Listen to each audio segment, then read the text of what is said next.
Oh, I got two people not watching the Super Bowl. Hey, Jay.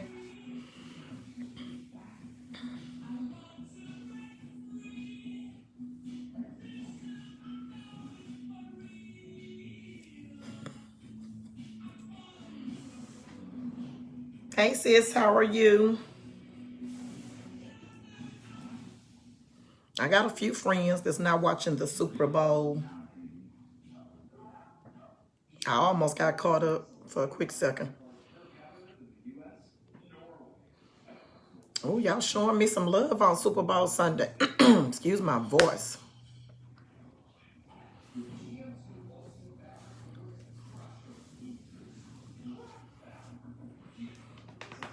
Oh, child.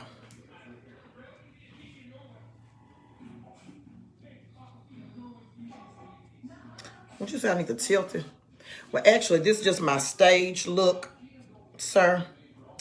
Technically, I'm going to put on my baseball hat when I'm ready to give you this word. But I got you. I actually just threw it on right quick. Okay, so I'm at 14. Happy Sunday, you guys. I am so thankful that you all thought enough of me to step away from the TV for a quick moment. I hope it's not just because the commercial on, because I do hear a commercial. Hope that I'm not going to be long, because I know y'all trying to watch the Super Bowl and all that, but I guess I'm kind of taking after my pastor, where he would still make us come to the Lord's Supper, even though it was Super Bowl Sunday. So I'm still expecting y'all to come and hear what I have to say on Soul Searching Sunday, even though it's Super Bowl Sunday. And of course, we're all rooting for Mike Evans. So y'all know I have to start out with my segment, my disclaimer, which is I'm not here to, I'm not a preacher, a prophetess, anything like that. I'm not here to tell you that I've mastered anything. I'm just probably a few steps ahead of some of you on how to do some things differently in life. For whatever reason, God gave me this platform to come on here on Sundays at 6 o'clock and just talk about some things that I've gone through as a human being to myself, as a wife, as a mother, and a friend to many. So I'm just trying to be obedient and share.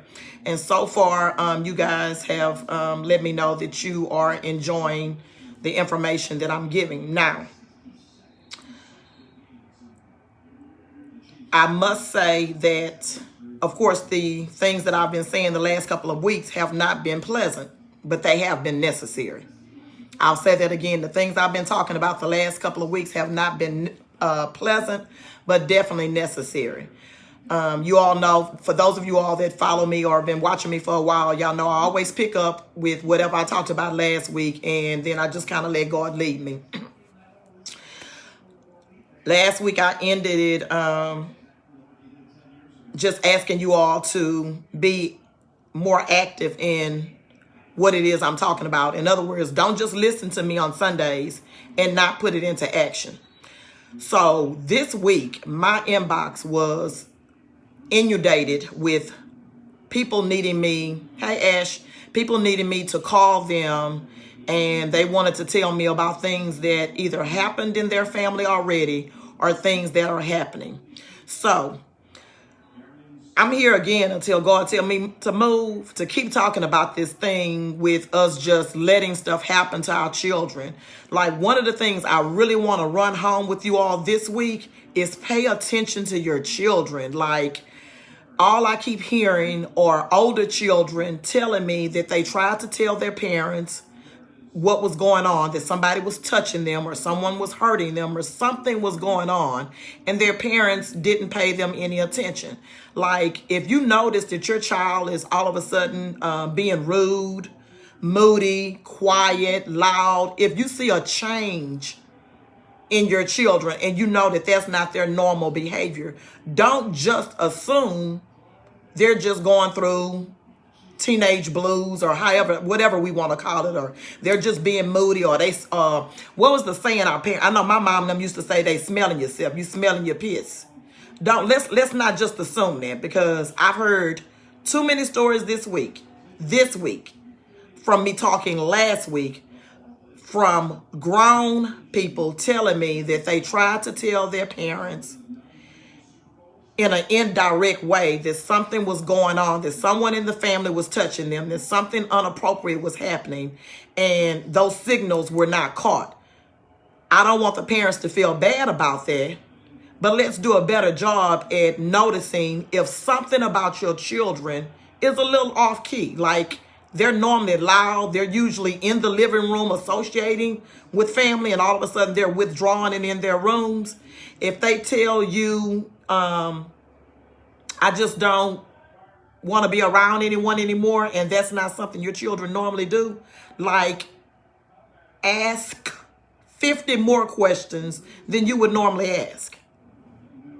Don't just assume they're 13, 14 years old, they're 10, 11 years old, they're just moody, or for girls, you think they just PMSing or whatever.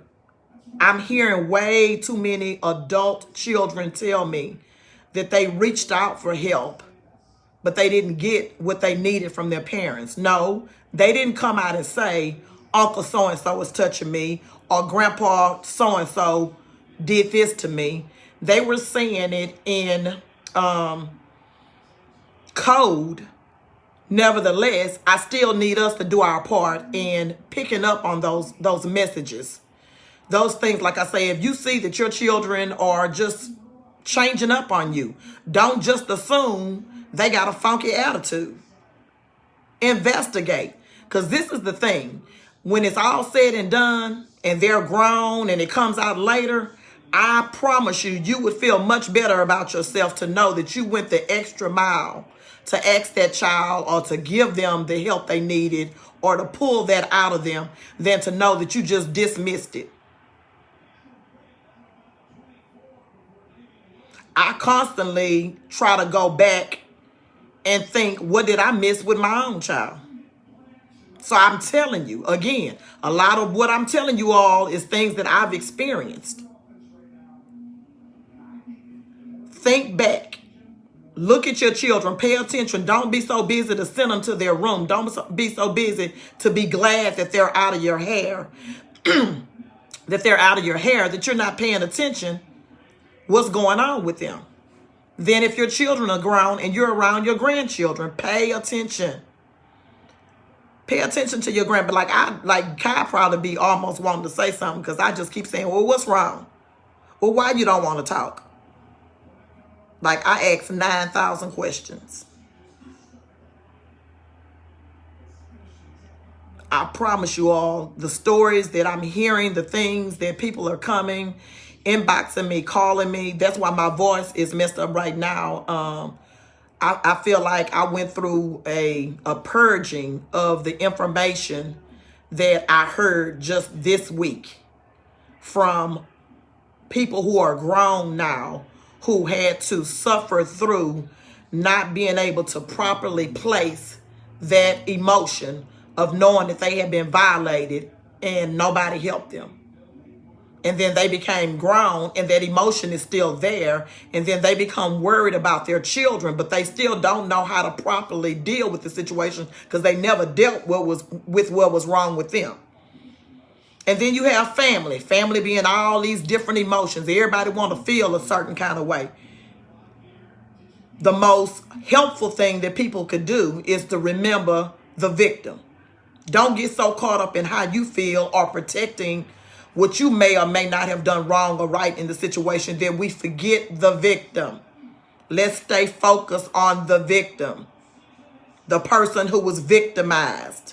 Don't take focus off of them. Don't use excuses of, well, I was working a lot, or how was I supposed to figure out what she said? I mean, don't make it about you. It's still about the victim. I don't care if it's 10, 15, 20 years. It's still about the victim.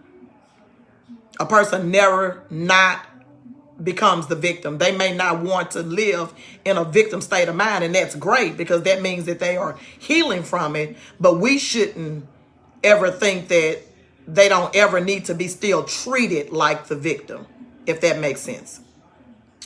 So, can't say it enough. I'm gonna stay there for a while because, again, like a lot of stuff. And then I heard the stuff that's happening in Galveston right now with young girls. And you guys, a lady contacted me and she was thanking me so much for what I'm doing. And she shared something with me that I never thought about, but I really didn't have to be concerned about it with my girls, but it is something that we need to think about. She said that although her mom and dad had divorced and her mom married this awesome man, that man was such a gentleman that he did not allow them to come out of their bedroom once they put their pajamas on. I never heard of that before, but sounds like a good idea to me for those of you all that are not fortunate enough to be in relationships with your children's dad, where in most cases they should feel safe. But I mean, even when I thought about it, I said, even with fathers, like you should just teach your children, especially young girls, as they're growing and they're, going into puberty stage and stuff like that. Young girls just shouldn't be sitting in the living room with their pajamas on, with these little thin pajamas that they make nowadays. If they're going to come out of their bedrooms in their pajamas, they need to have a robe on. I don't think it's by accident that she would contact me and let me know how much she's enjoying my segment, but that she would share that helpful information with me. I believe God allowed her to share it with me so I could share it with you guys. Think about it. Don't let your little girls come out of the bedroom with their pajamas on. Like, make them put a robe on, or like she said, once they put their pajamas on, they were not allowed to leave out of their bedroom. In this day and time, I think that's a good practice to have. Like, we just, meet these people and you be knowing this dude for 30 days, all of 30 days. February, if it's a short month. And you already allowing your child to prance around in front of him with nothing on but pajamas. And in most cases, these pajamas are very thin. You can see straight through them. Our girls are growing. Some of them are well developed at a young age in their butts and thighs. And I mean, you just can't be too careful. I'm going to say it again. I don't think it was by accident that God allowed her to share that with me. I think it was meant for me to come on here and give it to you all. So, and then not just your girls, but you have to display appropriate behavior or how you dress also. Like, how will they know what's appropriate or not appropriate? No, that doesn't stop the abuser. Oh, I'm going to get on that, daughter. I'm going to get on that. Also, I had another person who contacted me and said that because they were molested, they would talk to their boys about their penis and that it wasn't appropriate to touch sisters and cousins and stuff. And she said as much as that was a difficult conversation or a not usual conversation to have with her sons, she had to have it with her sons because she had girls and boys. And they were living together, and she was dating people that were not their fathers. So it's a whole bunch of combination. I'm not trying to go too deep. I'm just giving you some tips that I feel like that God is allowing these people to give me. So I'm just giving it to you all. This woman was bold enough because she was molested by a family member to sit down with her boys and point blank tell them, you are not to unappropriately touch your sisters, cousins, nieces, any female that's related to you or anybody underage. She said she went real deep and real raw. So much so that she said she used to have to get intoxicated in order to have the conversation because it was so difficult. But she was thankful that she did. So let me see. Jada's saying,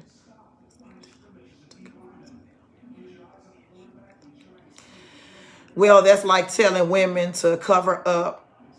Okay, so I don't know where y'all going with all of that, but I think just appropriate behavior.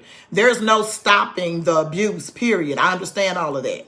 But the whole thing of it is, still in your home, you still need to have little girls cover up. Boys need to cover up too, if that's the case. But children, period. I'm just telling you from this young lady's experience with her stepdad. They were females, and he didn't allow them to come out of the bedroom.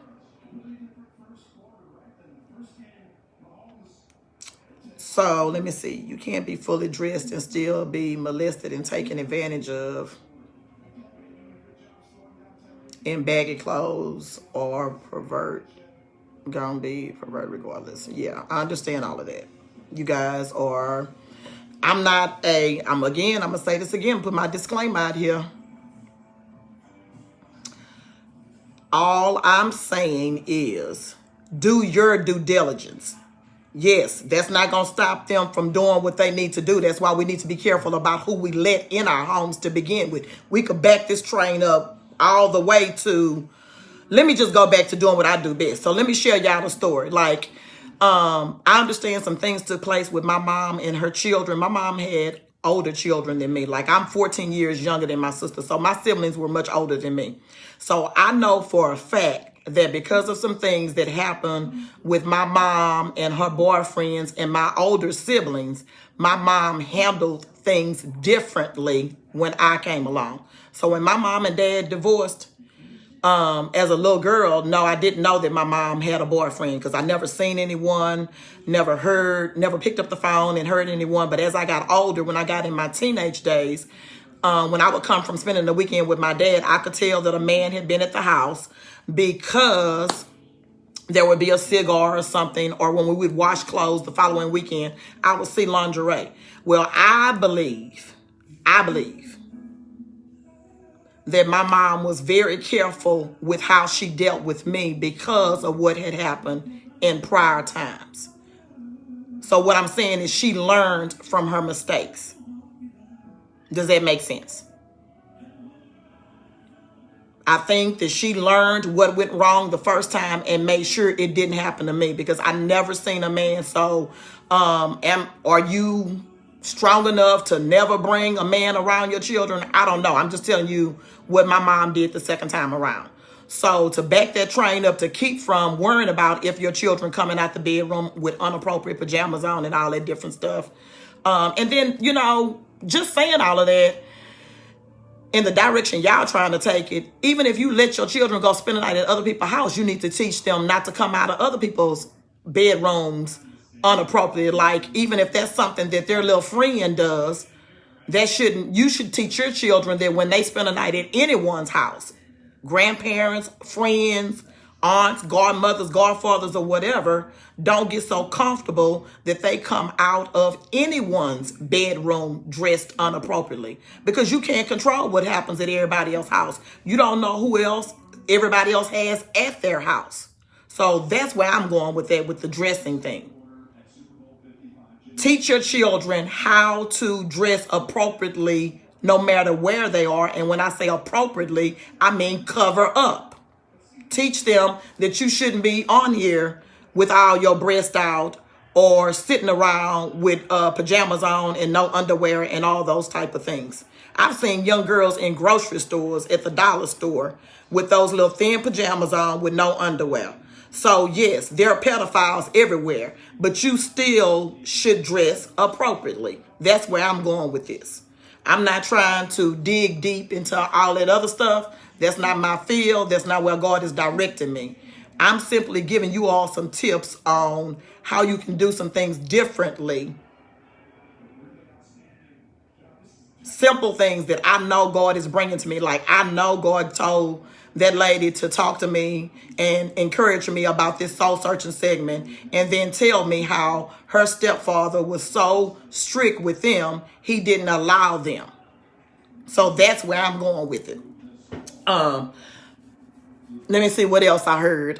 Again, I heard a lot of the things that came to me were people who were already molested and now they're grown and they're trying to deal with how to move on in a healthy way, how to forgive their parents for not helping them when they ask for help in a not so straightforward way. It's so many avenues to these situations, and we wish it would be a perfect world and these things didn't happen, but they do happen. And so all I'm trying to do is get you all to think of ways that you can prevent it from being in your home, if that makes sense. But one of the things I noticed when I went on YouTube, they said I had over I have 76 subscribers, and I think only 50 of you all, yeah, 76 subscribers, but over 58% of the people that are watching my videos haven't subscribed. So I'm asking you guys to please subscribe. But what I wanted to talk about is the fact that I noticed I have, my audience is 100% female.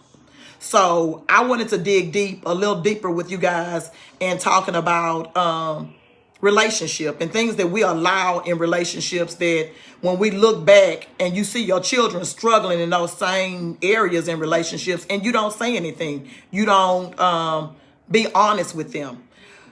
If any of you all watched Cicely, Tyson, and Oprah's interview, it was an interview that Oprah did with Cicely Tyson that she had never released, and she showed it yesterday on OWN. And it was just really good to listen to. And some of the way that Cicely Tyson talked about how her mom raised her and some of the things that she went through. And it just reminded me that there's nothing new under the sun. There's trials and tribulations in every mother and daughter relationship. But as we get older and we realize that we did some things wrong, or we could have did some things differently, and you see your children doing those things wrong, please love yourself or love your relationship with your child enough to talk to them about those things, to be honest with them about what you see them doing wrong, or whether it be in how they're raising their children, excuse me, or how they're dressing themselves. Like maybe you dressed a certain kind of way growing up, and now you look back and you wish you hadn't. But you see your children dressing that same kind of way, and you're still not saying anything. Conversation. Oh, I know what else I wanted to talk about too, personal hygiene. Like, I'm friends with this lady on social media, and she was talking about how a lot of women don't talk to their daughters about personal hygiene. It may be that you didn't know a lot of things, but as you know things, you should have those conversations with your adult children. Let me see what Stacey talking about. We have to teach our children about the things that can happen to them. Also, make them feel comfortable. Yes, that is the key word. Make them feel comfortable. Again, just keep on asking them. That goes back to what I said earlier, Stacey. Like, if you see them acting strange or out of character, you need to keep on. And then that goes back to creating a circle too. Sometimes they may not reach out to you, but if you've created that healthy circle around them, then they'll reach out to your friends and maybe have that conversation, or maybe you can have your friends reach out to them. That was something I know I created. My children have a circle. They've always had a circle from a young age. Thank God. I won't say I had sense enough to do. I did it, but it wasn't me. It was God. He kind of strategically placed these people around me, and I gravitated toward them because I liked what I saw. One of them was an older lady in the church. I liked how she interacted with her adult daughter, and I wanted that for me and my mom, and I also wanted that I wanted to have that with me and my children when they got older. And so I gravitated toward her, and as a result of it, I became friends with her daughter, and then became friends with her daughter's sister-in-law, and the circle just formed from there. So there's been times that my children have been able to reach out to other people when they've not felt comfortable in talking with me. So again, comfortable is the key. That's the word we're going for, Stacey, for today's segment, is making your children feel comfortable. Does that mean comfortable with you? In a perfect world, yes. But if not, you need to, at the minimum, place a circle around them that they feel comfortable going to someone who will give them the same good advice that you would give them. Like, if your girlfriends are wild and crazy and always talking nasty and ratchet, that ain't the circle you want for your friends, for your daughters, for your children. And then boys need circles too. Like, I almost forget because I had girls, but now I have a grandson. Boys need circles too. So women, y'all need to be placing healthy men around the circle so that your sons know who to go get good advice from. You wouldn't want them sitting around listening to somebody that say condoms are stupid. Don't use a condom.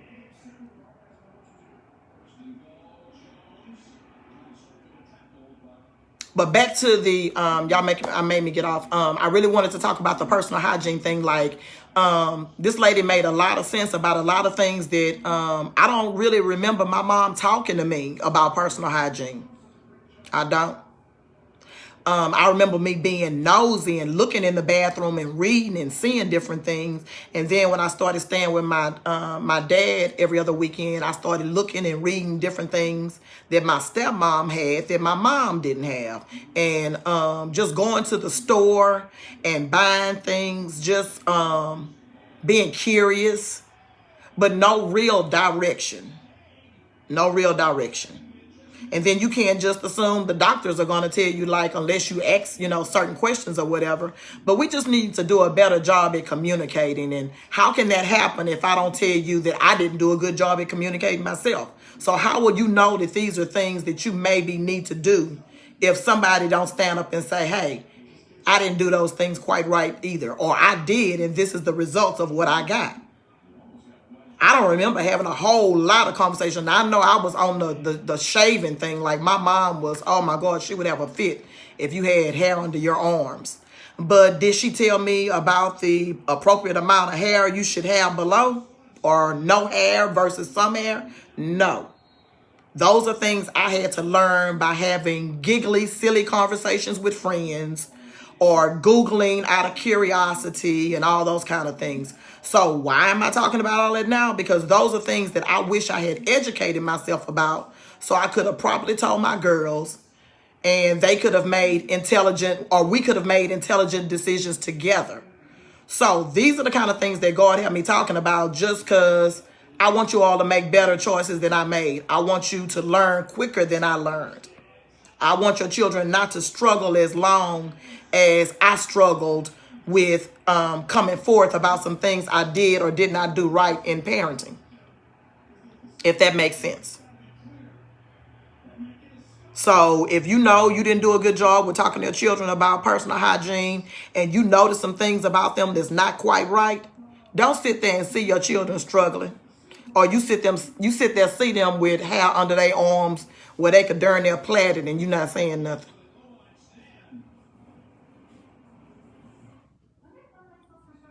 Like, I absolutely love, there was a lady, Miss Wilson. I don't know if y'all remember her from Live Oaks Daycare.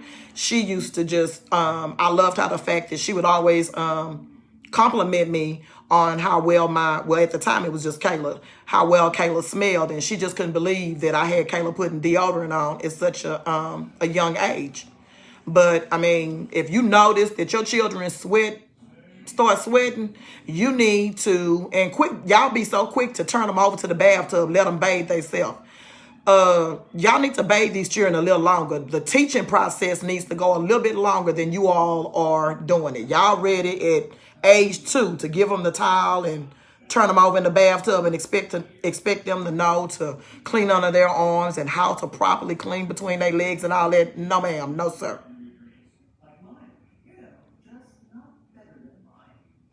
Y'all need to spend a little bit more time bathing them, showing them, not screaming at them. That's some great bonding time in the bathroom. Believe it or not, that's some good conversation time. There'll come a time where they won't want to be bothered with you, and they will be old enough to bathe themselves, and they won't want to be bothered. Kayla saying she felt attacked, probably because this was my child who was comfortable with me bathing her till she was probably God knows how old. Now, that was a child that I had to literally say, okay, now you old enough to bathe yourself at this point. I had one child that was snatching the towel out of my hand at too early of an age, and I had to keep popping her. Then I had one who loved being mothered. So you'll have one of each if you have more than one child. But anyway, she trying to make me, the independent one, and the one who constantly thinks she can do everything on her own would be Jada.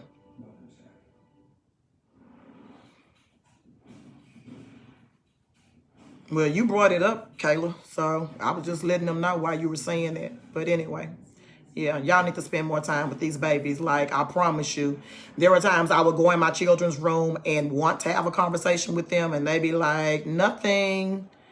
I'm not doing anything. What do you need? And so what did I want to go back to those days when I could have been in the bathroom, still bathing them, still having cuddling time? Yeah. And then it'll circle back around again. Well, they'll want to come get in the bed with you at an older age, hopefully, if you've made that connection. I did. There were times when my children did want, even after they got older, want to come and lay in the bed with me and just talk or just watch TV. But you got to set that stage early on. So going back to the cleaning thing, like on a serious note, I need you guys to seriously spend more time bathing your children, teaching them personal hygiene, teaching them how to put lotion on. Black people need lotion. I don't know why y'all think y'all can just get out the bathtub, shower, whatever, and just don't put nothing on. Our skin is not made like that. I've never been white, so I don't know if theirs is or not. I just know black people need lotion. So y'all need to teach your children. You can't just throw a bottle of lotion at them and be like, put this on. Like they supposed to know what they do. They're not going to do it. Because Kyle don't. If we tell him, which I don't, I still baby him. So when he come to my house, he know how to lay on the bed, and I just put the lotion all over him. So he loves to be pampered by me. But nevertheless, you all need to spend more time cuddling and loving on your children. You'll have plenty of time when they won't want to be bothered with you. So use that time to have conversation with them. Learn how to communicate, so then they'll be good communicators. How about that? That's what God just said to me. Learn how to communicate with your children, teaching them how to communicate between you and them, so then they'll know how to communicate with other people later on in life. Like if you just putting the lotion on them but not talking, bathing them but not talking, sitting at the dinner table but not talking, how will they know to communicate with other people? I'm being silly, but I'm really being serious. I'm being silly, but I'm really being serious, you guys. Like God just said that to me. Like, how will they know how to have decent conversations and conversations about different things as they get older? You know, you'll have the opportunity to talk to them about politics and what's going on in the world and this, that, and the other. But how will they know to have these conversations if we don't have them with them when they're younger? Again, while you're bathing them, while you're putting them in bed, while you're having dinner. That was one of my biggest pet peeves. My mom said that I literally would not eat when my mom and dad divorced. I wouldn't eat. So my mom would call my dad over for him to come and sit down at the table with me and eat dinner with me. Learn how to have conversation. And why I didn't eat? Because my mom didn't sit down and eat. She would just put the food, like she was a waitress, just put the food in front of me and walk away. Well, the first 7 years of my life, my dad would cook and he would sit down with me and he would make dinner time and breakfast time fun. If you all go back to one of the segments, I think one of my first segments, or I know definitely in my book, I talk about how there were no more fun moments at breakfast. Like my dad would make breakfast fun. He would wake me up with a warm towel on my face, or he would put ice down my back, or he would do little silly things that here I am 53 years old and I still remember. So I promise you, if you spend some time with your children now, they'll remember later. If you don't spend time with them now, they'll remember that too later. Yeah. I'm going to say that again. If you spend some time with them now, they'll remember it later. If you don't spend time with them now, they'll remember that too later. I promise you. I remember my mom. She was a great cook. But she would prepare the food and just put it in front of me, and that was it. And I wouldn't eat. So there came a time when she would call my dad and be like, and my dad would drive all the way from Galveston. Can you come sit over here so this girl can eat? And then when he would get there, I would eat. That's probably why I eat cold food right now. Just thinking about that, because I'm really weird. I don't like hot food. It's probably why, because she probably didn't warm it back up. But anywho, spend time with them now, and they'll spend time with you later. That's the other thing God just told me too. Spend time with them now, and they'll spend time with you later. Teach them how to communicate now, and they'll communicate with you later. I'm not going to be on here long. My numbers are going down. Y'all back looking at the Super Bowl. Again, hope I said something impactful to someone, even if it's just one person. You pray for me. I pray for you. Let's watch God change both of us. I love you guys. I will be back on next Sunday at 6 o'clock for Soul Searching Sunday.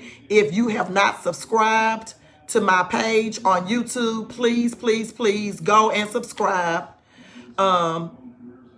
I am on a mission. I'm trying to do something. So I do need you guys to subscribe. And then for those of you all who are subscribing, I need you all to like the videos. If you like them, click the little thumbs up thing so it'll show some ratings or whatever.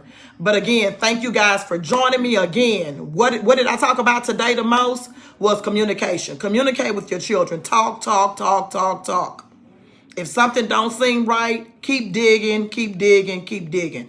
I would rather them scream, I'm fine, than to cry later, I'm hurt. I'd rather them scream, because they tired of you asking, I'm fine, Mom, I promise you I'm fine, than them to cry later, I'm hurt.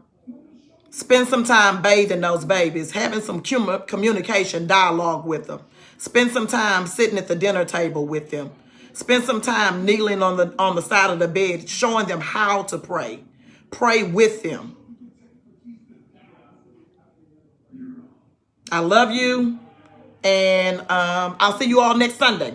I'm going to go back in here and see what's going on for this halftime Super Bowl. Take care.